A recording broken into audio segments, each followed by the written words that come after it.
Hi friends, washing powder నిర్మా. ఈ jingle వినగానే మనందరికీ ఆ తెల్లటి గౌను వేసుకున్న పాప గుర్తొస్తుంది. కేవలం ₹3 మొదలై ఇండియాలోనే నెంబర్ 1 బ్రాండ్గా ఎదిగిన నిర్మా ప్రయాణం ఒక అద్భుతం. కానీ ఒకప్పుడు దేశ మార్కెట్ని శాసించిన ఈ బ్రాండ్ ఇప్పుడు ఎందుకు వెనకబడింది? దిగ్గజ సంస్థల ఎత్తుగడలు, గడి డిటర్జెంట్ సృష్టించిన సునామీ ఏంటి? ఆ బిజినెస్ వారు వెనుకున్న అసలు రహస్యాలేంటో ఇప్పుడు చూద్దాం. ఈ కథ 56 ఏళ్ల క్రితం గుజరాత్లో మొదలైంది.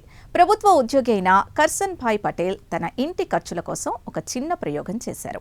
ఈ కథ 56 ఏళ్ల క్రితం గుజరాత్లో మొదలైంది. ప్రభుత్వ ఉద్యోగి అయిన కర్సన్ భాయ్ పటేల్ తన ఇంటి ఖర్చుల కోసం ఒక చిన్న ప్రయోగం చేశారు.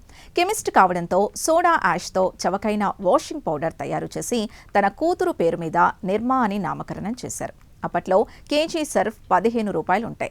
కర్సన్ భాయ్ కేవలం ₹3కే సైకిల్ మీద తిరిగి ఇంటింటికి అమ్మేవారు. మధ్యతరగతి ప్రజలకు నిర్మా ఒక వరంగా మారింది.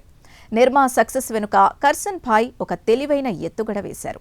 అప్పట్లో రిటైలర్లు ఈ సరికొత్త బ్రాండ్ని అమ్మడానికి నిరాకరిస్తే ఆయన కొంతమంది మహిళల్ని పంపి కావాలని షాపుల్లో నిర్మా ఉందా అని అడిగించేవారు.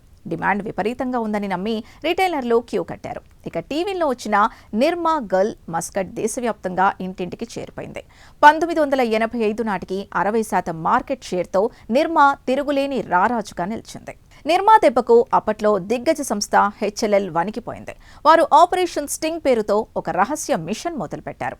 నిర్మా వాడితే చేతులు పగులుతాయి, దుర్వాసన వస్తుంది అనే బలహీనతల్ని టార్గెట్ చేస్తూ అదే ధరకు అంతకంటే మెరుగైన క్వాలిటీతో వీల్ డిటర్జెంట్ని తెచ్చారు. అలాగే లలితాజీ అనే క్యారెక్టర్ ద్వారా చవకైన వస్తువు కంటే నాణ్యమైన వస్తువే ముఖ్యమని ప్రచారం చేసి నిర్మా మార్కెట్ని దెబ్బకొట్టారు. అయితే నిర్మాను పూర్తిగా దెబ్బకొట్టింది మాత్రం కాన్పూర్ నుండొచ్చిన గడి డిటర్జెంట్. వీరు నిర్మా కంటే 10% ఎక్కువ ధర పెట్టినా క్వాలిటీ బాగుండడంతో జనాలు దీనివైపు మళ్లారు. పైగా ధర ఎక్కువగా ఉండడంతో రిటైలర్లకు ఎక్కువ కమిషన్ దొరికింది.